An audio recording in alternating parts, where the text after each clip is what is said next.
7-12 माझ्या नाव आहे, ही जमीन माझ्या नाव आहे हे तुम्ही म्हणता, पण तुम्हाला माहीत आहे का जमीन 3 फुटापर्यंतच आपली असते. 3 फुटाच्या वरची जी माती ती आपली स्वतःची असते.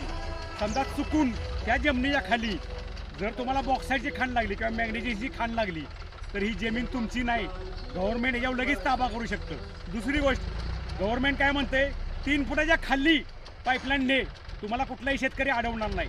चौथी गोष्ट अशी आहे की तुमच्या भागात जर दुष्काळ पडू द्या, तुमच्या विहिरीला जर पाणी भरपूर असेल गावात, बाकीच्या विहिरीनं पाणी जर नसेल तर एका मिनिटात तुमची विहीर तहसीलदार किंवा कलेक्टर ताब्यात घेऊ शकतो आणि तुमची मोटार आणि पिकं, तुम्हाला ते अधिकार नाही पाणी पाजायचा.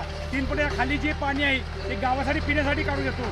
म्हणजे सरकार ह्या जमिनीचा तुम्हाला कसायला फक्त अधिकार दिलेला आहे. हे 9-10 इंचाची जी माती आहे ती तुमची आहे, त्याच्या खालचं जे काय आहे त्याच्यावर सगळा अधिकार सरकारचा आहे. आपण म्हणू शकतो 7-12 माझा आहे, जमीन माझी आहे, पण मी तुमचं तसं नसतं. व्हिडिओ कसा वाटला शेअर करा, कमेंट करा, फॉलो करा, चॅनल सबस्क्राईब करा.